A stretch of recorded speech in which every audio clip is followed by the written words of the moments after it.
Okay, everybody. Hello, and once again, welcome to an episode of the Inven Global Podcast. Eric, this is episode 21, right? 22. 22? Yeah, it's crazy. We just blew past episode 20. Wow. Yeah, Well, we had Dave Klein on for Lucky. Oh, Lucky that was 21. so fun. You know what? First of all, awesome. I already miss Dave. This sucks. Me too. What happened? Man, now it's just the lame old us. Nah, I'm kidding. No, we're cool. Yeah, no, I'm kidding. So, anyways, We're guys, super cool. we got tons of news going on. We got tons of stuff. Honestly, this is actually a jam-packed episode, right? We got like huge moves with Mixer. We got a new Super Smash Bros. Ultimate character. We got a Pokemon MOBA. But before we can get into all of this good stuff and all of the fun stuff, we have to address probably the least fun and most horrifying thing that has been happening over the week. So if you don't know already, or if you're just not kind of in the Twitter esports space, the gaming industry is having its Me Too movement, and I guess this is its maybe second or third. I mean, this isn't the first time this has happened, but it's really, I think there's a focus on esports this time, right? There's a lot of people, leaders in the esports space, that have been really disappointing. Let me get rid of this little ping noise that I keep hearing. Sorry about that, guys. This is because, if you guys didn't already know, we are in the middle of getting ready for IGC 2020, so we're very busy. But yeah, it's been really disappointing, to say the least. People who have long been representatives of the esports industry in very public ways. As a result, they have incredible power and influence. And, the worst part of all of that, I think, is that these women who have either been assaulted or made to feel extremely uncomfortable or just had their will taken from them. The worst part about this, I think, that really breaks my heart is that they were esports fans. They were gaming fans. They looked up to these people in the same way that I may have, or Eric may have, or anyone may have, right? But unfortunately, because they're a woman in this space, their fandom comes with a danger. Their fandom comes with a risk. Their even being in the space comes at a risk.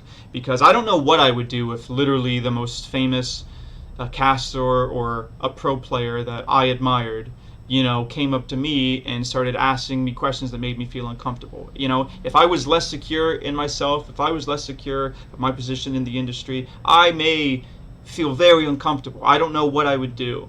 And I think, I don't want to harp too much on this, because I really do think it's a time to just hear women. I think it's a time to get a woman's perspective on this. Mm-hmm. But as someone who has been trying my entire career to make esports spaces and gaming spaces fun and inclusive for everyone, I really want to urge the men who love gaming. It is really up to us to stop this. It's up to us to stop this, because say you think, oh, well, it's like 1 in 10 guys are bad. Well, that means that 9 guys are good, right? Well, if those 9 guys don't do anything, it's as if they don't even exist. If the 9 guys who are good don't take the warning signs seriously, that their friend or someone they know is consistently making girls uncomfortable or consistently making jokes that imply, he is going after one thing every time when it comes to women. If you're not taking those things seriously and, having the courage to call them out, then, you really can't be surprised about this. You really can't be surprised that this consistently happens within gaming and esports. So, I don't know the solution. I don't think that there is an instant solution, but one thing I have noticed, and it was hard to do, but I have read all of these accusations that come out, these horrible stories. There has been a common thread in all of them, and that thread is these women felt as if their esports careers were unsafe if they were to say something. They felt as if their careers were in jeopardy if they were to say, this person assaulted me, this person is constantly abusing me, this person is making me feel uncomfortable. So I think at the very least, what the industry can do is try to dispel that myth. We need to get rid of the notion, and we need to get rid of the fear that when women come up, they are punished in their career. And I think if you're a man who works in the industry, it starts with you. You need to start making it very clear. You need to start, in your company, there should be an open culture that you can say anything and that, you can defend yourself, really. I mean, you can speak up for yourself without fear of a reprisal just because the person who is, a predator towards you has so much standing in the community. Eric, do you have anything to add to that? Yeah, it really is a minefield right now, especially, we're playing this conference and everything. I know a couple of people that we were talking to, booking them for panels and stuff. Yeah. Seemed like a great choice. I mean, all this horrible stuff is coming out with them, and, it's been our duty just to kind of purge them from the conference, cut off all ties. Just, we're not giving them a platform to speak about anything right now. So, it's crazy, and it's definly not. It's crazy. This only. This just doesn't happen. Definitely not. Sorry about that little echo going on. Sorry about that. Sorry. This doesn't just happen in the esports industry, but it does seem to be a huge problem right now. So, we as the esports community just have to come together and say, this isn't okay. Because, the outer worlds of esports just kind of sees us as, this grimy place sometimes. And we really have a responsibility to combat that as well as we can. So, and Eric, I think that word was perfect for this. It's responsibility, right? If you don't like what you're seeing, you should try to take as much responsibility as possible. Don't shy away from it. Don't think that it's not your problem. Try to really, really look at whatever place you have in this community. Whether it's just a gamer who wants to play Valorant and every time there's a woman on your team, some asshole is flaming it the whole time, right? Well, you have an opportunity to set the tone of that game. You have an opportunity to be the one that, stands in front of that woman and this toxic guy. You have the ability to stick up for her. And you know what? Maybe if you're more involved in the community, you have even more ways in which you can make this a safer space for women. So, shout outs to all of our podcast listeners who are women. I know it feels like the least safe place in the world right now to join us in our love of gaming, but we hear you and we are trying to make it better. So thanks for that. And with that said, let's talk to now the thing that no one wants to hear about, the most boring topic. Hey, Nick, what games have you been playing? Yeah. And you know what, Eric? It's the same thing because I'm an old... So I've actually... realized why I play these games, the same games. And of course, it's WoW Classic, it's Animal Crossing, it's, a Breath of Fire games, it's, Shining Force games. It's just these old games I love. I'm starting to realize that I'm so busy in my day-to-day life that when I play a video game, it needs to be like a lazy river ride. It needs to be an act of decompression. It needs to be a familiar waters that I have waded through so many times my entire life that I could practically play it with my eyes closed, right? I was actually playing WoW Classic, a PvP, the other day, and it really struck me that, I'm not even thinking about what I'm doing. I have played this class, I play Mage, and that's all I play. I have played Mage so much, and all I do in that game is PvP, that it's like I've seen every single possible scenario this game can throw at me. It's and I just know what to do in the scenario. I'm just literally... Yeah. It's sometimes when you're driving and you're like, wait, how did I even get here? You know how you have that, moment? That's what happens to me when I play some of these PvP games. Oh, and, on Warcraft 3, it happens all the time. I've played Warcraft 3 so much that the first 4 minutes of the game, sometimes I'm like, wait, what am I doing? And I'm just doing my build order. I'm just doing the build order that you do a million times. So I'm playing the same games, but I'm starting to realize that it's because I'm just so stressed out, Yeah, I mean, we've talked about this before, but me and you are just polar opposites with how we approach games and what we get out of games and what we want to get out of games and stuff. And I mean, I just love trying out new games. It is time consuming, especially, when a game doesn't really, hit that itch that you thought it would.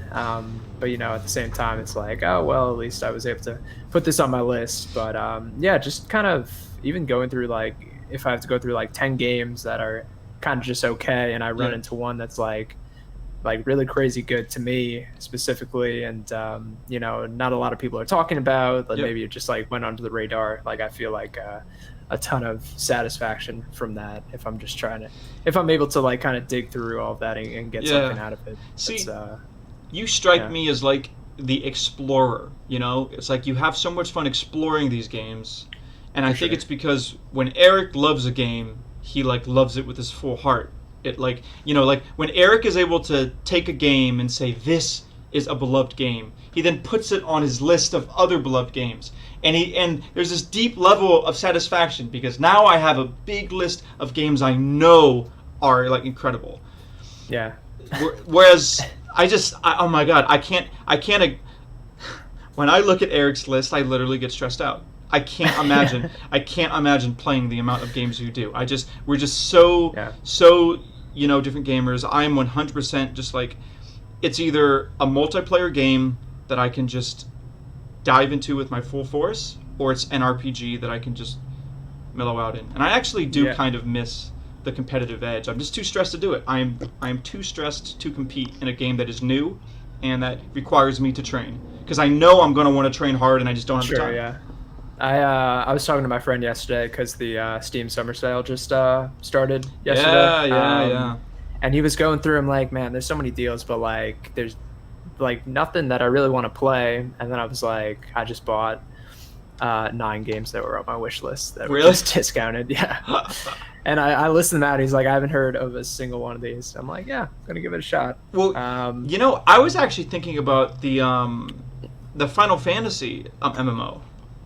Right? Oh, yeah, Final Fantasy 14? Yeah. Like, I was thinking about, like, because that's, like, 50% off, I think, because of the Steam Summer Sale. Yeah. And that's, like, but that's a subscription-based game, too. You have to pay every month to play that stuff. So you probably get the first, like, 2 months free or something. But I mean, I've heard it's a good game, but I don't know. I hear it's really good. If you think it's good, then tweet at us. Tweet at Inven Global about whether or not I should buy this game.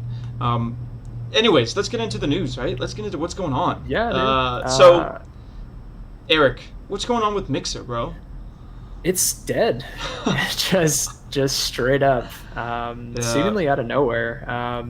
Not just to the outlookers like us that, I logged into Mixer once to see like what the formatting was and stuff. I'm like, what does this have like any edge over Twitch at all? And then I just kind of shut it down.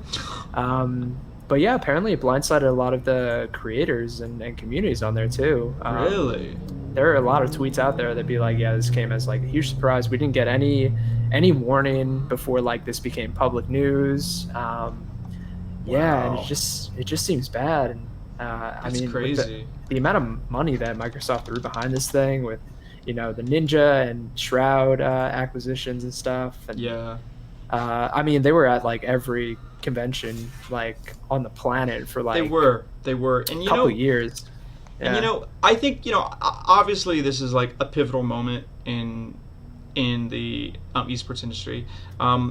However, I will say that it may we may have to bounce back a little bit on the narrative that Mixer is dead.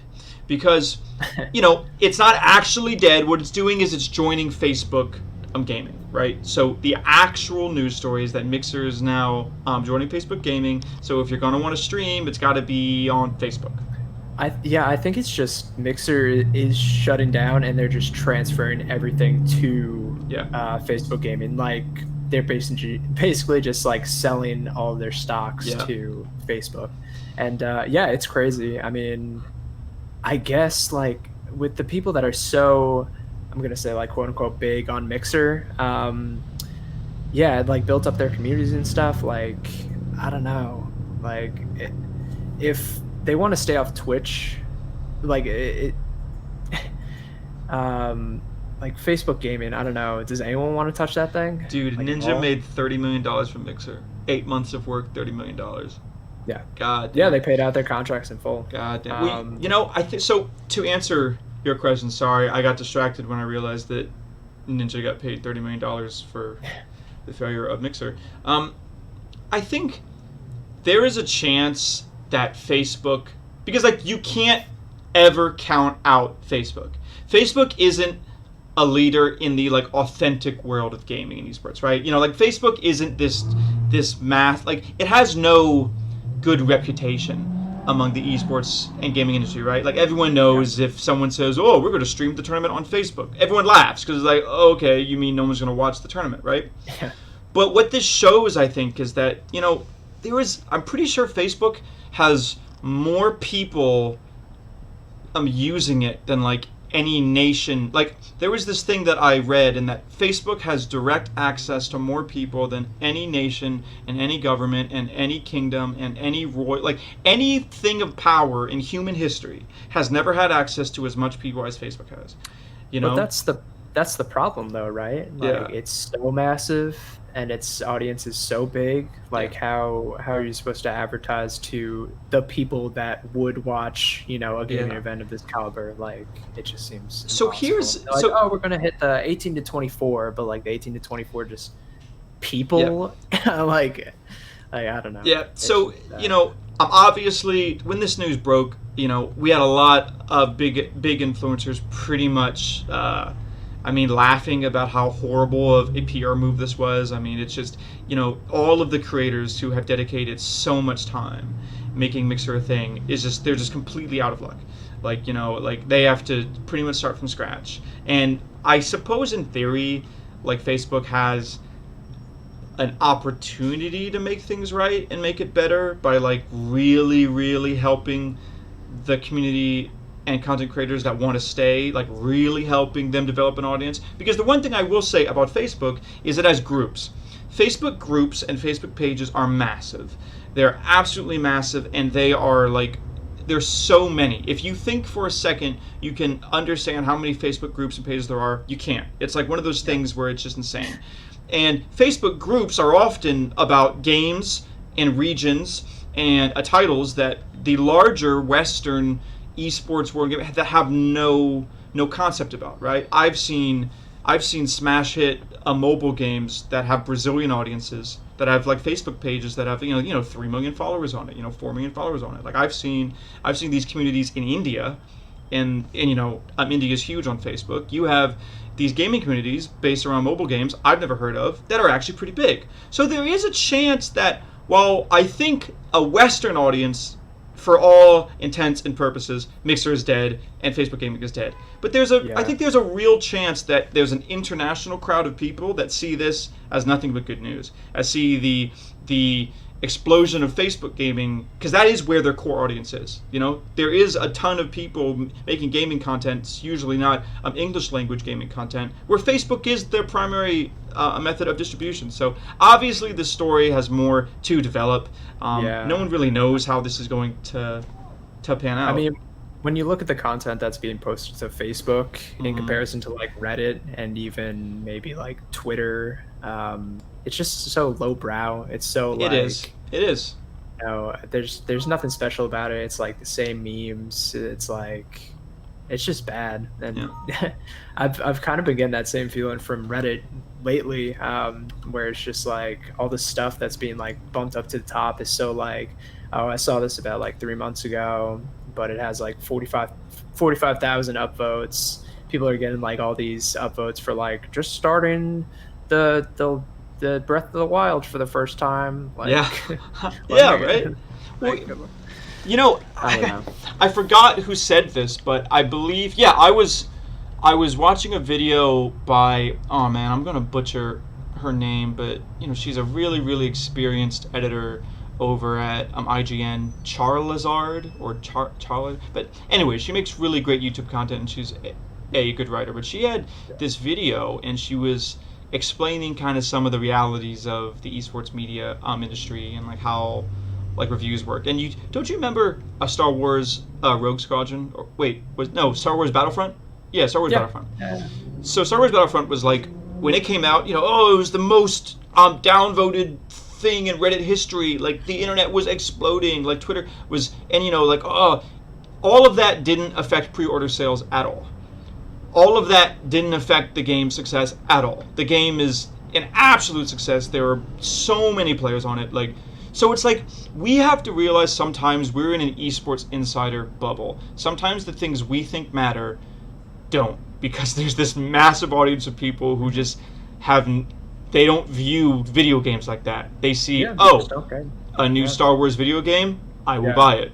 Especially for an IP as big as Star Wars. Yeah, right. You got to figure like a lot of these purchases are coming from like parents or something. You know, they're going to buy for their kids. You know, their kids aren't going to care about all these online restrictions. Yeah. The parents aren't going to care either. But so guys, we gotta.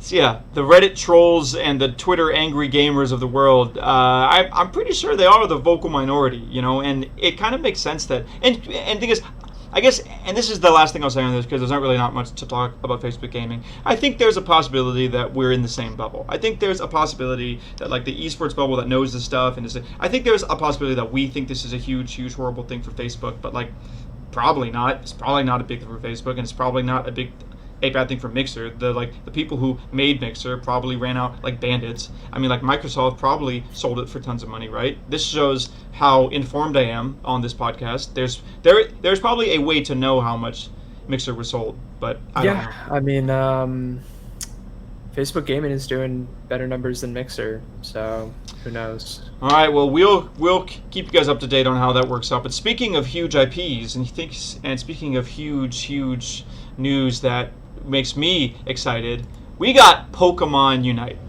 So, Eric, how excited are you for this game? Not super excited. I don't know. Yeah, are you have kidding? You seen it? But Brawl Stars and Pokemon, these are two of your favorites. You don't think this is going to be competitive? Oh no, it totally is going to be. They're going to try to push it as competitive. I mean, Tencent's involved. I don't know. This whole thing is so weird. And I don't know who this is. If you go to the YouTube video, actually I'm doing it right now. YouTube, you can see the like to dislike ratio is just like pretty off the charts. So so first of all, just to kind of explain it, because I realize I didn't do a very good job of setting this up.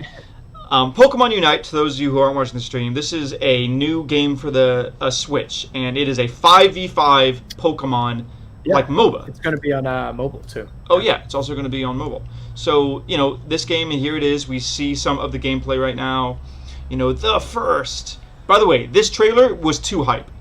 I will say that this trailer hit the mark on, this is why there's so many downvotes on the YouTube thing, because this is too hype for a mobile game. Well, they hyped this up too beforehand. They were like, we're working on like a brand new special project for Pokemon and stuff. And like, oh wow, what's that going to be? Because they just had this whole announcement. Like, apparently people have been pretty happy about the new expansion that just came to Sword and Shield and stuff. And then they announced like this puzzle game for the Switch. You're like, okay, well, what are they going to do now? But dude, I don't know. I'm excited for this, man. I'm hyped for this. Like, this seems very fun. I mean, like, it seems like a real cool, casual way to really quickly enjoy some MOBA action. And with Pokemon. I do like the fact that you evolve in the middle of matches and stuff. Really? That seems pretty cool. Yeah, you can see it in the trailer for a second. It's like a Charmeleon into a Charizard or something. But was I the one? Were we talking about my idea with Eevee? Did you hear that?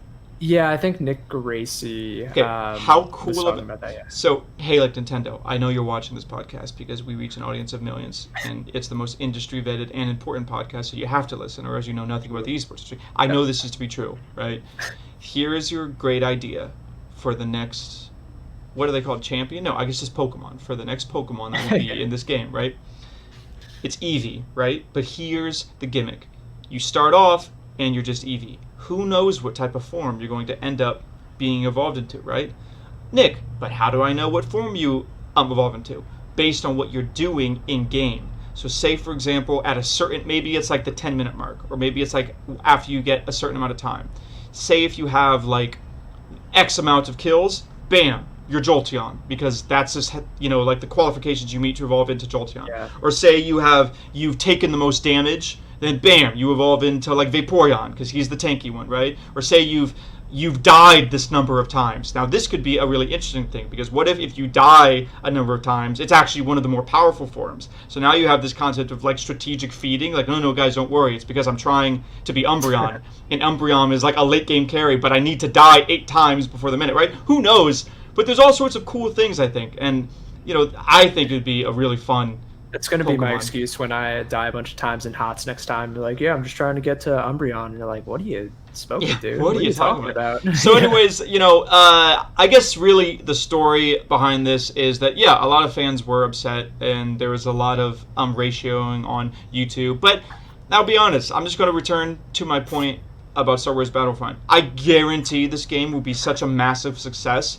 that no one will even remember about the downvotes on the trailer. Like, the only people who are saying I don't like this are people who wanted a Pokemon MMO, which, to be honest, I feel like that's what they were hyping up towards, in my opinion. Like, when I saw this trailer and I didn't know what was going on, my first thought was Pokemon MMO, because they were like, you know, that's the thing that people have been talking about forever.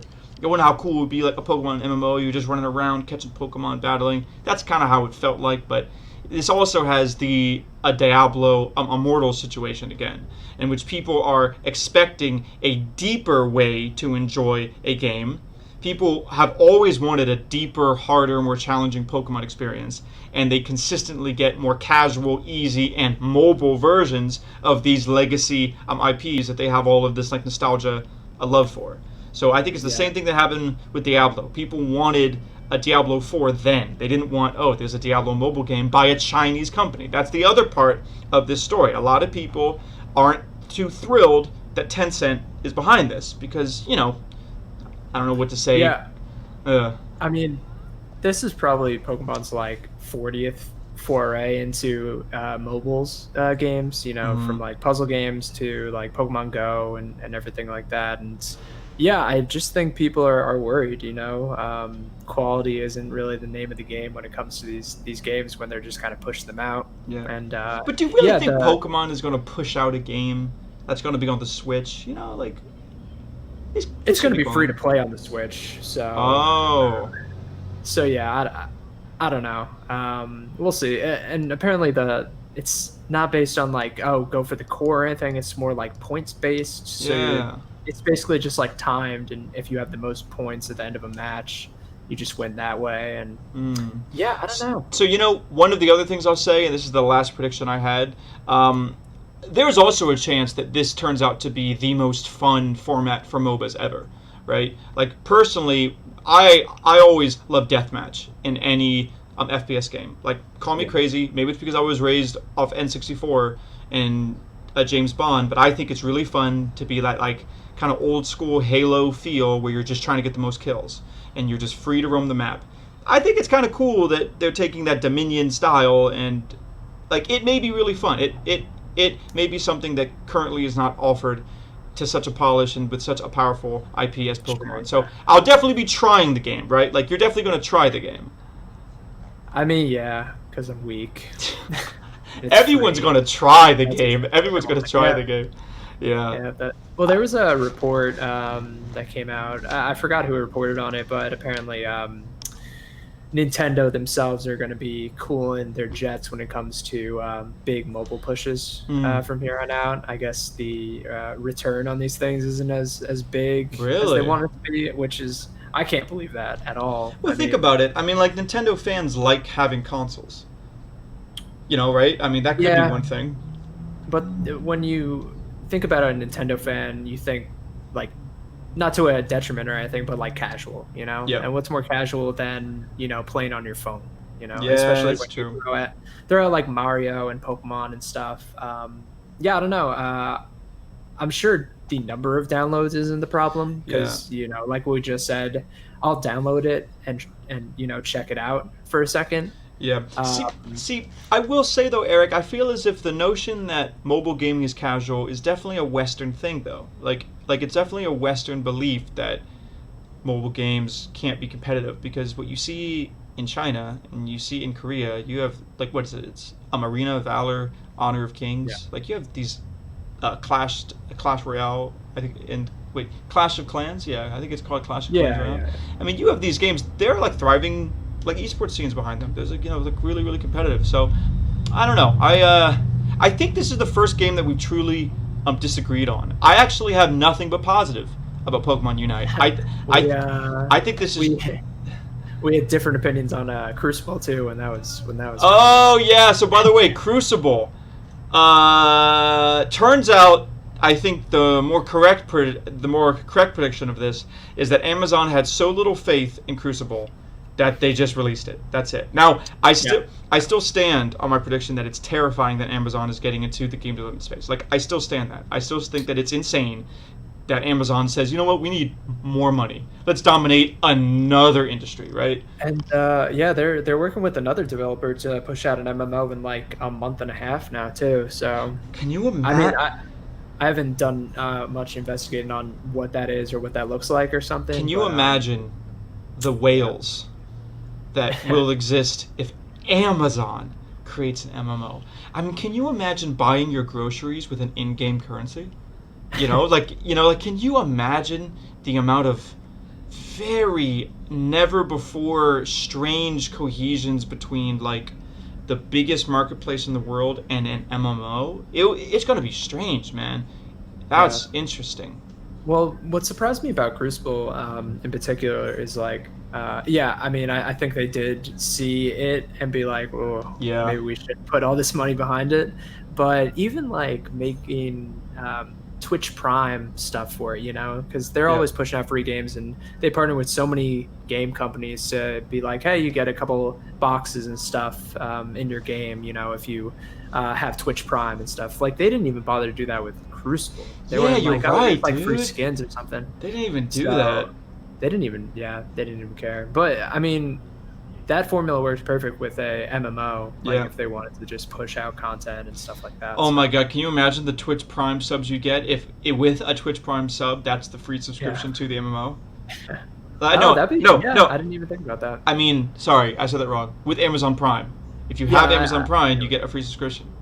Crazy. All right. Well, anyways, Pokemon, I look forward to you.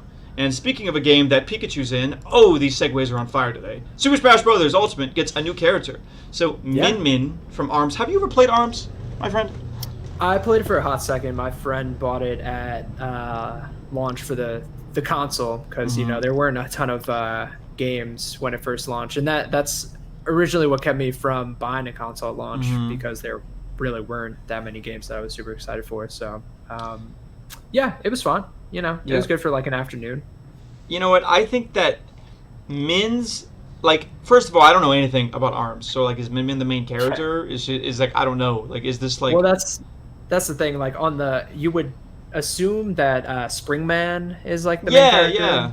He seems like front and center, but, there was like an interview where it came up in Direct or something. Like, the director of the game considers everyone to be a main character, so...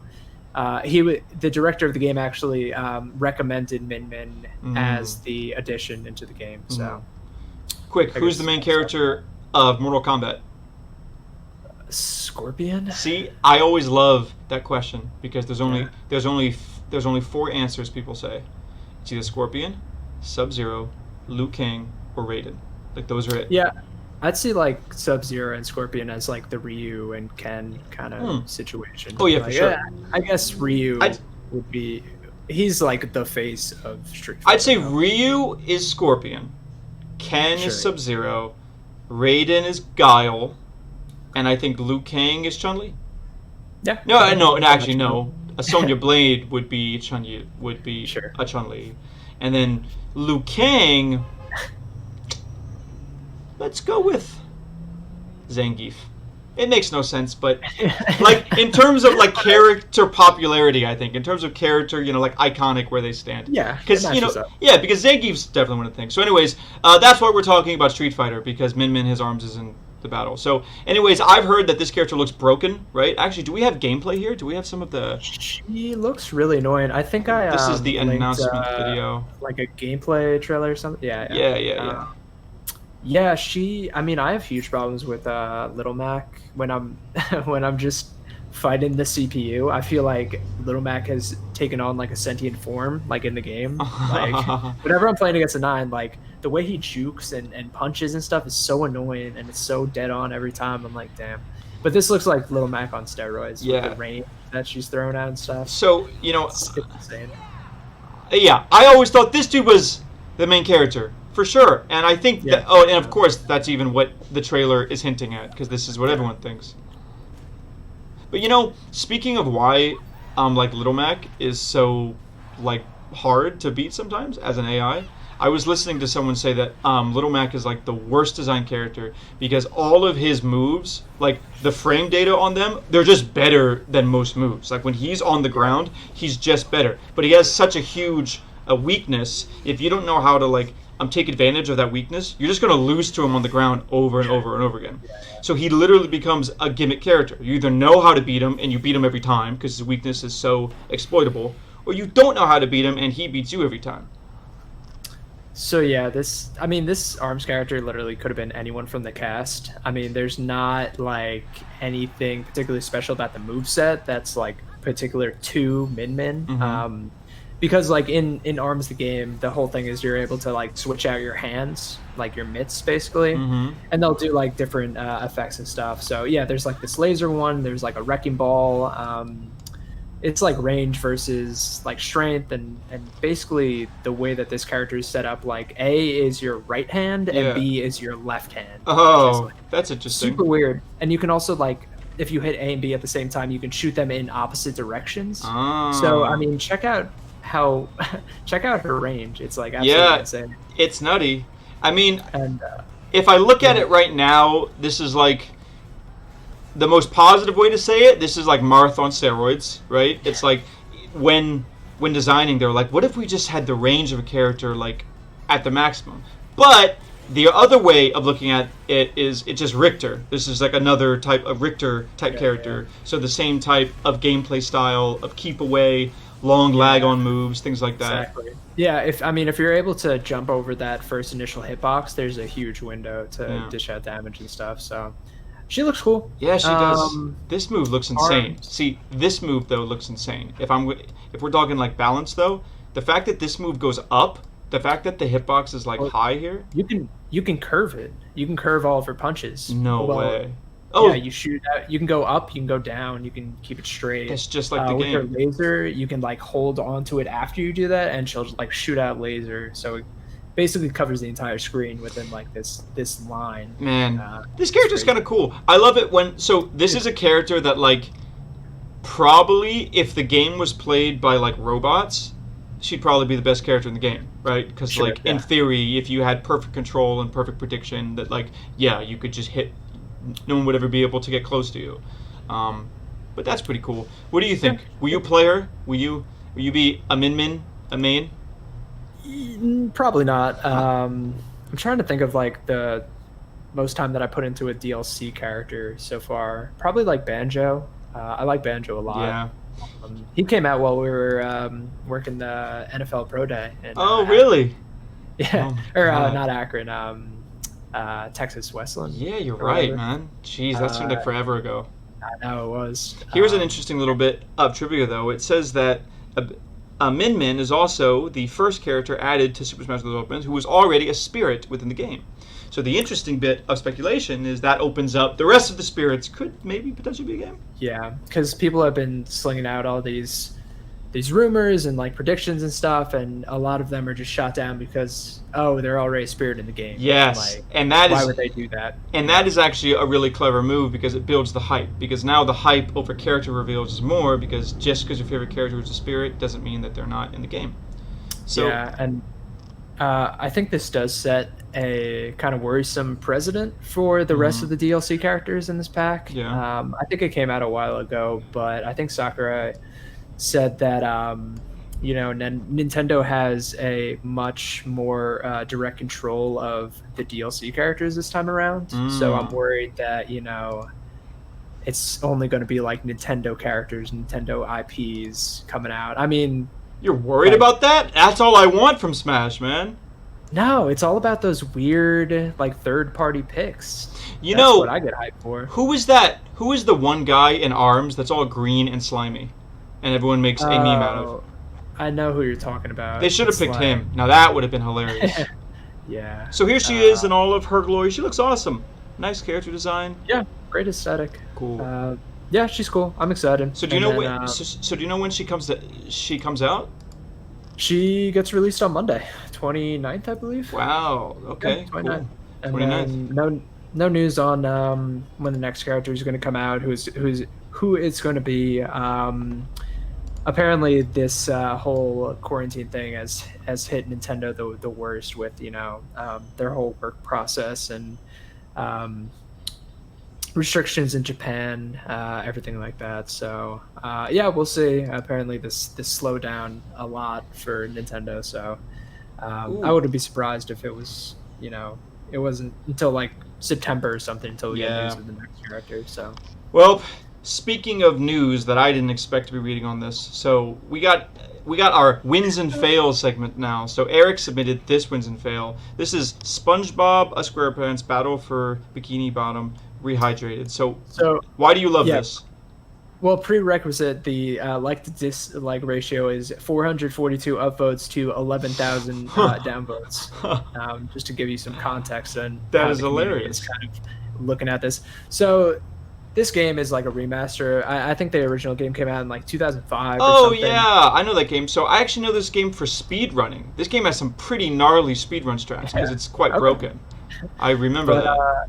It's kind of like a cult classic. There were a lot of these like SpongeBob platformers to come out around that time, but this one apparently kind of stood the test of time a little better than some of those other ones. It was the only good one, yeah.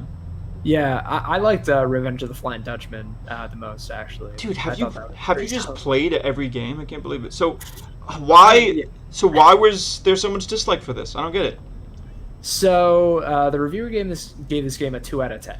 Oh. You can see on the screen right now with I don't know if you have like audio on or anything. No, but I can. I think it's at like 28 or something. He goes into this thing where he can't for the love of him solve this puzzle. Okay, so this is at the 28-second mark? Yeah, I believe so. It's like 27, 28. Let me listen to this. Yeah. Is some of the most unfun. And you tell me what the solution to this problem he's having would be. Let me see. As a rational person who plays video games. Well, I wouldn't say I'm rational, but I do play video games. Let's see. In recent memory.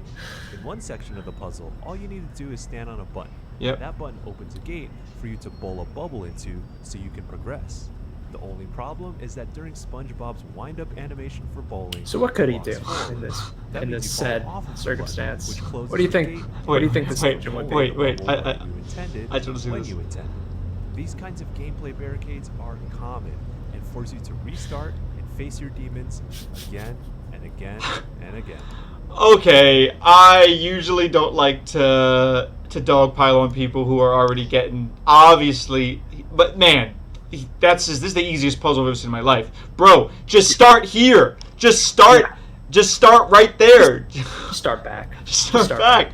Just move back a bit. Like that's what the developers like. Yes, the devs know that the move has a startup animation. That's why they made the puzzle have a button where if you get like he's literally describing. In this game, there are puzzles, and man, I can't do them. 2 out of 10. I'm not one to rag on game journalists for giving their honest opinion about a game. Yeah. It's whatever, but especially like recently, I feel like GameSpot, where this review is coming from, have been very radical in their reviews lately. Yeah, like very very poor scores to games that. I mean, just looking at this game, do you think it would deserve like a 2 out of 10, like close to unplayable in its ranking? Not even close. Games are supposed to punish the player for being bad, yet this game feels like it's constantly punishing me for no reason. So this is the quote, and this is the top comment. Maybe that might have to do with the fact that you're constantly bad. Wow. It's so funny because this guy walked into the one of the oldest running critiques of game journalists, is that you're bad at the game. Yeah. So why would I trust anything you say about this. So there's a lot of layers to this. Like, it's a kid's game. He's having like a lot of problems with it, but then he goes on in the review to say it's like way too easy for people, and they're like, but it's a kid's game, but you were struggling before in a kid's game, and you're docking your points. Yeah. And it's like so muddled in like the way that he's trying to sell this, and I don't know. I think it just comes to like, oh well, we don't have like especially strong relations with. I forgot who published this game, but I think they're kind of coming at it from that standpoint. You know, oh, we can afford to give this game a 2 out of 10, generate a whole lot of buzz. Yeah, get eyes on this review. And it's true, because if they gave it a solid review, it wouldn't have gotten any views. Probably. Yeah. It's funny. It said this guy just said a lack of mobility while showing Sandy gameplay. She literally has a double jump and glide. Yeah. This is she's funny. lassoing all over the place. This is so funny. So yeah, I don't know. I've been seeing this in a lot of GameStop reviews where they'll be like radically different from like every other review that's coming out. And I'm not saying that's like inherently a bad thing. You know, speak your opinion if you have the facts and, you know, like a reliable opinion to back it up. But I don't know. I think they're kind of getting into this hole where they're like the bad boy game journalists now, where they're like, oh, we're going to tell it how it is with this game. But I mean, first of all, this game looks beautiful. This game looks absolutely beautiful. It's like the style is so cool. Yeah, and especially with a website of this size and caliber, you know, these kind of like super radical reviews, like it really hurts the developers behind them, sales wise and everything like that. And yeah, I think a 2 out of 10 is absolutely absurd for what this game is, what it's trying to do. It's $30. You know, you can't review it as like a $60 value either. I mean, everything I'm looking at just seems like good. Like this just looks solid. Looks like a great game. I'd love like my kid to play this game. If you were to buy this game, I feel like it's exactly what you would buy this game for. And it's probably funny because it's SpongeBob, right? Yeah. You know what? I think so. Oh my God, this is funny. I'm now referencing this Charizard video twice now because she was literally making a video about game reviews and like kind of like where they are right now and what's going on and like why people have this weird love-hate. Like it's funny. The game audience is constantly saying how much we don't care about game reviews and how we don't care and we're not. And yet, when someone scores a game, something we don't think is like valid, it's, you know, I'm up in arms. I do think that GameSpot, you know, the biggest challenge with content creators is getting through the white noise, you know, and like you said, you know, you mentioned that, I could understand how they are trying to make a niche for themselves, but I just think that, you know, this is a bad look. You don't want to give a game, because like 2 out of 10, I've seen like 2 out of 10 means like the game's broken. Like, you know, like the game's a buggy, glitchy mess. You literally can't even play it. Oh yeah, and one of the things she was saying, because why there's so many 10 out of 10s in gaming, is because 10 out of 10 doesn't really mean a perfection. And, you know, a 7 out of 10 in game review world means like it's average, and yet that's not the average score. Yeah, you're right. You know, and if you scored 5 out of 10, that means like horribly bad. It doesn't mean like, oh yeah, it's an average, middle of the road. So 2 out of 10, I feel as if the guy didn't maybe he didn't really understand that like you really don't go below 4 unless the game is like dead on arrival. You know. I mean, I that is a problem with games in general, like reviewing scores and stuff. I mean, you just don't see this kind of skewed opinions on like movies and stuff. Like if people want to give a movie like 1 star out of 4 or something, people are like, oh, it's just like it's a bad movie. But like I don't know. I think this is like a very unique problem that the game industry has, and just like scores have become what they represent now. I don't know. I played this game called like I very rarely leave negative reviews playing games on like Steam or something, just because like, well, I tried this. I knew what it was going to be when I came in. It isn't necessarily for me, but apparently like a lot of people really like this. So I'm not gonna, throw my 2 cents in. It just doesn't really matter in this situation. But I played this game called Superland. Okay. And it was advertised as like a Mario Odyssey meets Portal meets Zelda and Superland. Supraland. Oh, Supraland. Supra land. And I played the demo, and it was cool. I was like digging it. It was that kind of open world puzzle feel. But after I bought it and I made it past that section again, it just got into this routine of like super linear, like trap you in an area, like, and you have to fight things. You have to fight things, you have to solve puzzles, but it's so like tedious, and like the way that everything is set up is so like obscure, and like I'm just trying to get through this level, and like I'm searching everywhere, and then I'll find something, but it'll just end up leading to like a +5 health power up or something. Yeah, like, I just want to go through. So I felt like it was misadvertised. There are all these like horrible fucking pop reference. Is this a Breaking Bad reference? Yeah. Oh my god. Yeah, I was like, wait, what? There's like, it never stops with that stuff either, which really? So I felt like I had been lied to. Yeah. Honestly.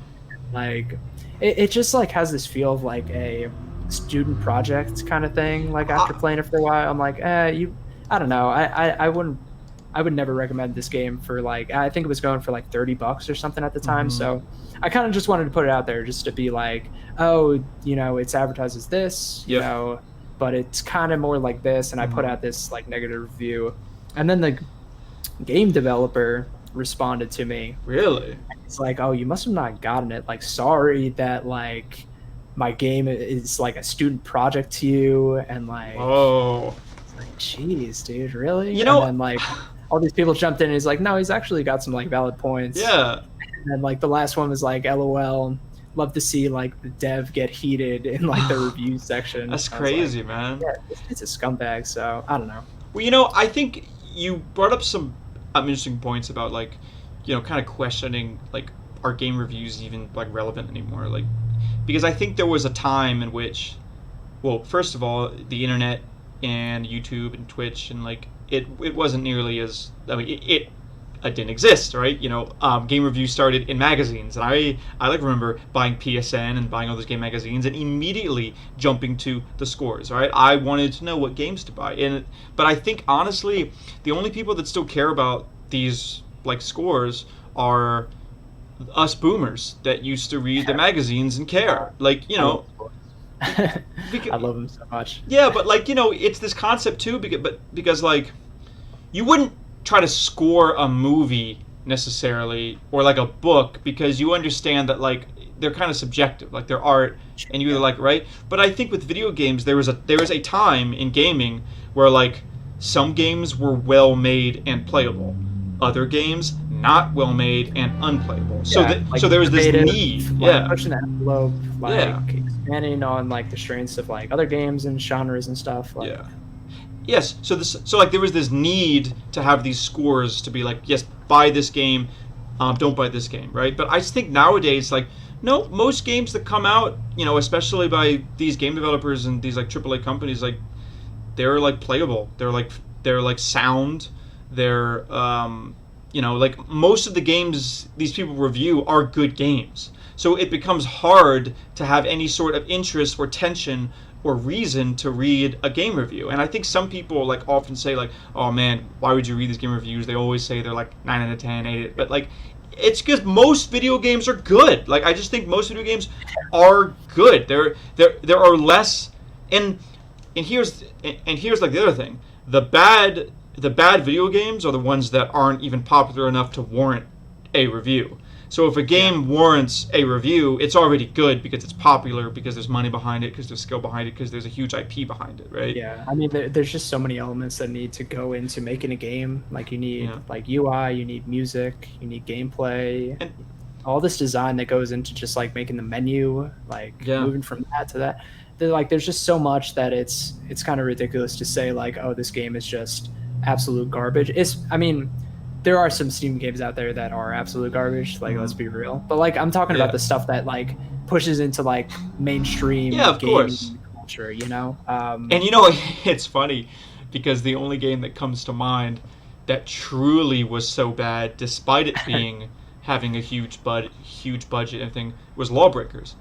Like, Lawbreakers was in most recent memory, the first, like, on every level of fail. Like, even mechanically. I would say, like, mechanically it was fine. It was just, like, everything behind the game, everything that they tried to do with it, everything that they focused on, it was just, like, a big mess. Like, if Lawbreakers had, like, a single-player campaign or something, I'm sure it would be, like, absolutely serviceable for, like, what it was. Yeah, and, really, I think the thing that killed it was its launch. Its online was literally broken. Like, whoever just was in charge of making, like, you had one job, make the online connectivity work, wasn't even playable. Cliffy B, one, having his name attached to it, and two, like, advertising the game on his own personal pages the way that he chose to do it. It's like people wanted to hate the game. Absolutely. Yeah. I mean, for the right reasons, though, Yeah. in some cases. It kind of reminds me of No Man's Sky, which I always love to talk about because No Man's Sky has had a heroic victory. The game sucked when it came out, and then we're seeing the same thing with Fallout 76 now. Actually, I hear it's actually getting good. I really hope it stops. I really hope people start to learn from this, and that it turns out if you spend time on your game, it gets better. Whoa. I mean, it's crazy because, like, who would have played that game if Bethesda's name wasn't behind it and wasn't able to support it for this long despite all the problems? And same thing kind of goes for No Man's Sky. Like, if it wasn't on the main stage during that E3 so much Sony hype. conference, Yep. like, they wouldn't have been able to sustain Not even like close. building that game up the way that it needed to be without all those like pre-orders and orders of people that ended up being disappointed at launch. So. Anyways, man, I can't believe it. We've already been talking for an hour, man. It's crazy. Every time this thing just breezed by. Well, thank you so much for listening to episode 22 of the Inven Global Podcast. I'm going to leave you with my favorite call to action. So you guys may have heard in the beginning of the episode, me and Eric have been so hard at work preparing for the virtual IGEC 2020. So this is the event we put on every single year. It's my third year I'm producing this event. I've hosted it every year. It's my baby, and now it's virtual. Cannot believe it. We have an awesome lineup of esports leaders, of industry. Yeah, and honestly, let's just look at the panels here, guys. Let's look at the panels here. Ooh, look at all these things. The first panel, your next hurdle in your esports career. The do's and don'ts of health and wellness in esports. Leading innovation in esports. What 4 things that need to change about the esports industry? I mean, I could go on, but if you are interested in making the esports industry better, if you are interested in trying to join the industry, get a job within the industry, you need to check out invenglobal.com/IGEC. You can get your tickets online at our Eventbrite page. Tickets go for $49. That gives you full access to our AI-powered networking, 20-plus panels. There's this really awesome platform called Brella. I've been to, I think, 3 events now hosted by Brella, and it's just awesome. Like, you really have so many opportunities to connect and network. So please, this is happening July 30th, June 1st. Did I get that mixed up? July 30th? June 30th, July 1st. June 30th, July 1st. I do that 5 times a day. June 30th, July 1st. Starts at 9 a.m. Be there. We can't wait to see you there. So anyways, I have been Nick D'Orazio. You can follow me at NickD'Orazio3RD. Eric, where can they follow you? At Winco Stainless to see all of the IGC advertisements. Retweets. Through Twitter. Listen. Oh, and by the way, if you are listening to this, please at Eric, so just on Twitter, do at Winco Stainless, and you need to flame him until he starts writing reviews for games on the site. That is, we're going to keep cyber bullying him until it happens, and I hope it works out. So anyways, guys, thank you so much for joining us. Episode 22 is a wrap. I'll see you guys next week. Bye-bye. Bye, guys. Thanks.